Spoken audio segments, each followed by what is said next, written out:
Welcome back to Gold Derby. I'm Christopher Rosen. I'm joined by Wendy Partridge, the costume designer for Shadow and Bone, the blockbuster adaptation of Leigh Bardugo's beloved fantasy novel series, now on Netflix season 1. And season 2 was just announced today on Monday. Very exciting. We'll talk about that in a second. But Wendy, I wanted to start, what was, this is such a big novel, franchise and very beloved property. I guess, what was your knowledge of it and experience with it before, signing on for the show?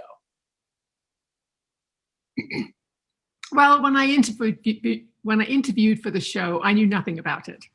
I received Eric's first script, read it, and interviewed with him.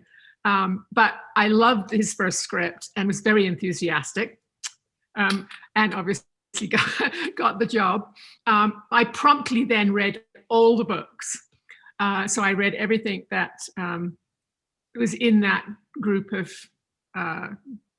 books, both the Crow series and the Shadow and Bone series, because they're amalgamated. And Leigh has written in and brought to so much texture about the clothing, particularly the keftas in her books, that it was a wonderful jumping off point and really exciting to be involved in this amazing world that she created in her brain and allowed us to, create it visually. So now I'm a huge fan of Leigh's. Well, that's funny you mentioned that. Like, one of the things I think about the series, especially like you said, I think the world that she built in the book, and fans before the show were so very attuned to the wardrobe and the clothing and all that, and how they look. And I guess having that kind of detail is, like you said, wonderful. But I guess can you talk a little about maybe not the pressure, but you have fans of the series who are so in their minds have come up with how all this stuff specifically is going to look. And then you're creating the costumes to make it look like it's like it is written, but also obviously want to put your own spin on it. So can you talk about how you manage that and did that?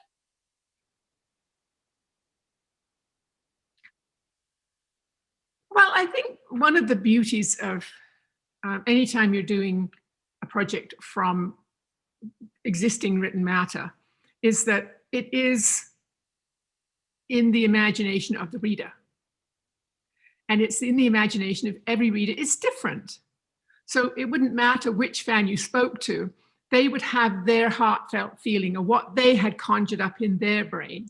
And so it allowed me to be a reader and a fan and conjure it up in my brain and bring all my experience to it.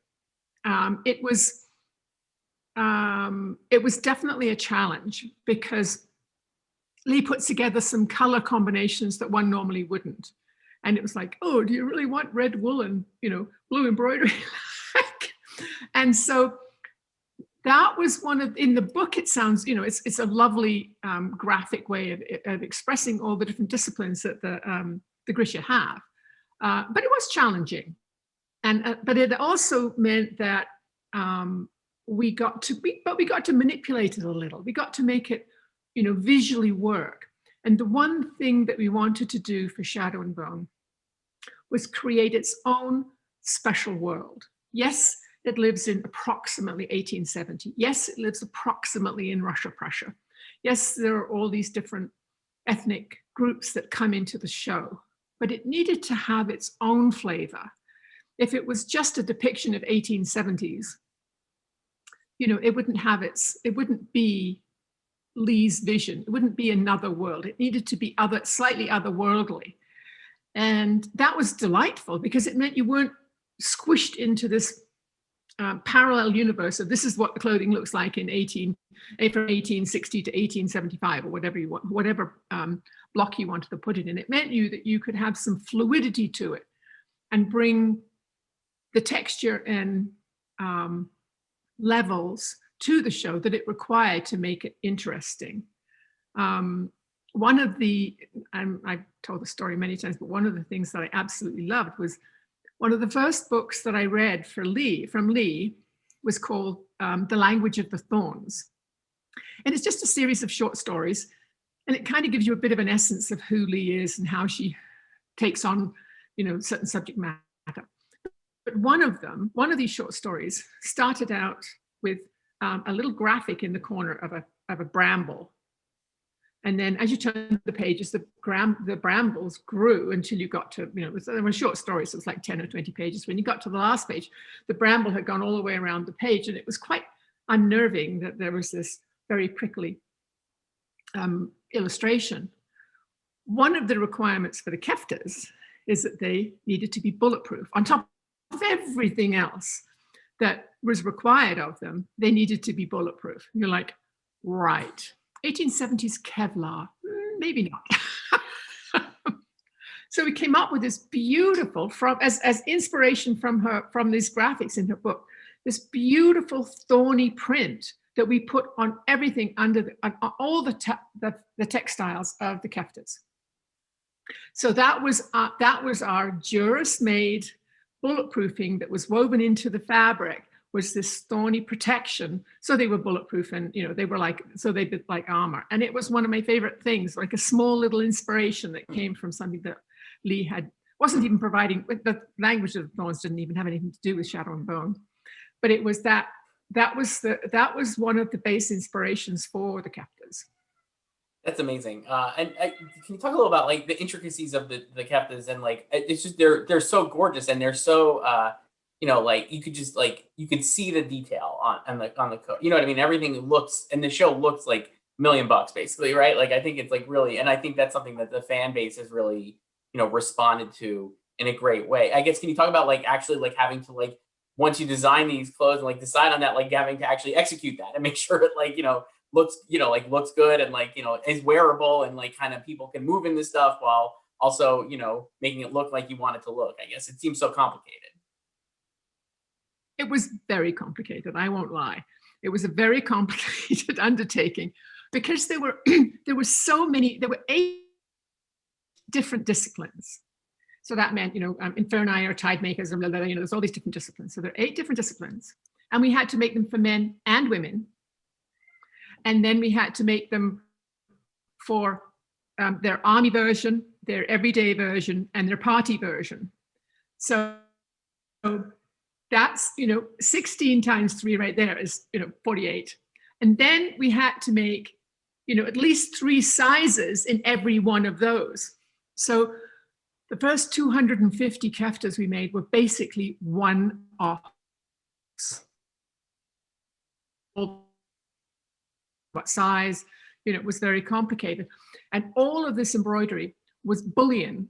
And the only way to do bullion embroidery is by hand. So every single stitch, every single little piece of that metal detailing is put on by hand.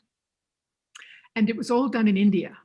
I did 2 trips to India, and they did all the printing, because you had to print it first before you could embroider it. So it was all hand embroidered in India. And luckily we didn't need everything day one. So they fed it to us as we needed it. And then, so they would embroider it flat. They would ship us the material with it embroidered in the right places. We would cut it out, and everything was then fabricated in Budapest, where we shot the film. And I had the most amazing team there. And the artisans and craftspeople that we had on our team were bar none just exquisite. And they took such pride in their work, because it was so fun for them. It was, the costumes were fun for the costume department. And there was a lot of pride from the production in the costumes. So the execution of them was done with a lot of love and care. And that's what comes across on the screen. And that, all of the trims are dyed to match, even the buttons are dyed to match that go on it.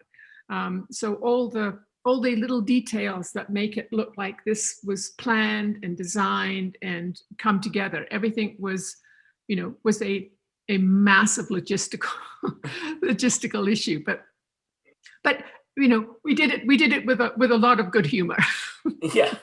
I mean, like, and like you said, like, I think it pays off. It comes across on screen clearly. Like, I think the costumes are just so beautiful. And then I think the fans, like, a cursory look on like YouTube or social media, people are like recreating and like cosplaying as these characters. Like, you're really like, I think there is a real affection for the costumes, I guess. When you see that, when you see that in the real world, I guess, how does that feel for you? Like, to see like, fans like taking those all those little decisions that you made and like the intricacies of building it, and then like you're like, I love this so much, I have to recreate it myself. I mean, like, how is that for you as a costume designer?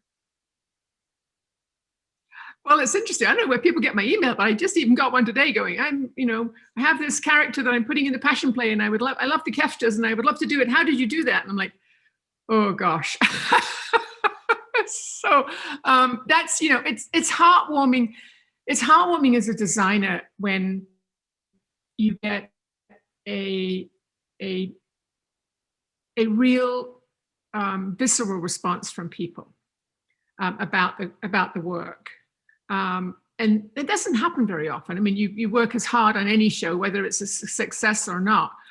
But I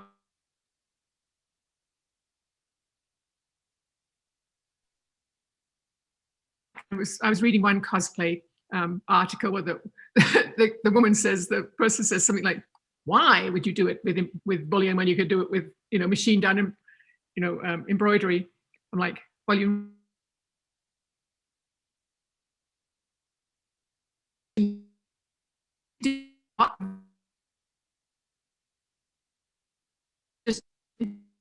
we had India do all these different types of and combinations of embroidery, different ways of doing it, and sending us samples. And the only one that gave us that sense of presence, that sense of importance, was the full-on bullion, where because it's raised. As soon as you put anything by machine, it's all kind of embedded into the fabric. But it gave you that sense of importance and sense of presence, like when you see Alina when she's introduced to the royal court in episode 5, and she's got on her black kefta with the gold bullion, and the camera comes behind her and it's just lit so beautifully. The lighting was fabulous, and you come around, you just get this sense of this, the gravity of this embroidery in the garment, which you don't get very often. So that was like, sometimes you do it and you don't, you do all that work and it's not photographed well, but it was really exposed in the show, like the lighting and camera work and all of that really showed it off. And there were times when you just went, worth the effort and the sleepless nights. Do you have you mentioned Leigh, do you have like a favorite character, like a favorite word, costume choice, or any character? I know not to pick favorites, but do you have one that you're like, I really love the way this came together and looked, and like was so happy with how it turned out? Gosh.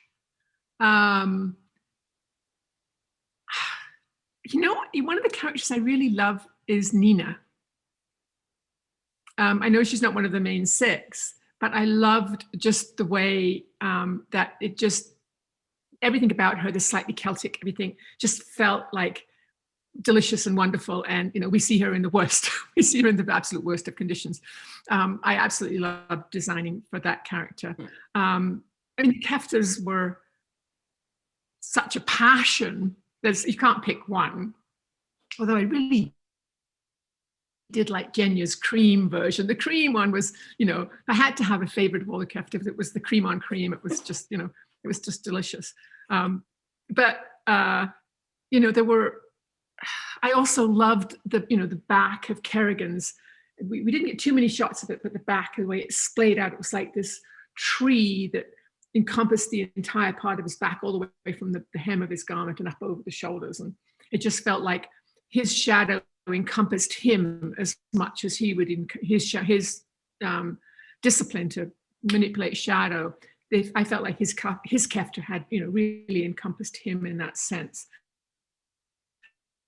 There were many successful moments, I think, but loved. And then just I love the quirkiness of the crows. I love being able to, like they constantly put on disguises, and there was no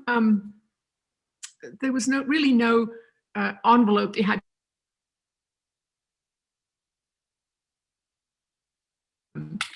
Just really put a great big floppy hat on Kaz when he goes to the archives. Do some fun things. Really, just push the envelope. And I think we'll get to do even more of that in season 2. I think we'll get, now that it's been successful, and that I think that, you know, we pushed the envelope, but I think that balloon could blow up just a little bit, and we could have so much more fun with our three crows. I think that they will, you know, they'll probably blossom into even more fun. Yeah, well, you mentioned season 2. We're speaking today. It's Monday, and it was announced today by Netflix that this show will be back for season 2. I guess, have you had any conversations yet beyond like that? Like, have you had like any discussions with Eric or anybody involved? Like, you know, what about the second season, or even just like, hey, I'm so excited that we're back for another bunch of time.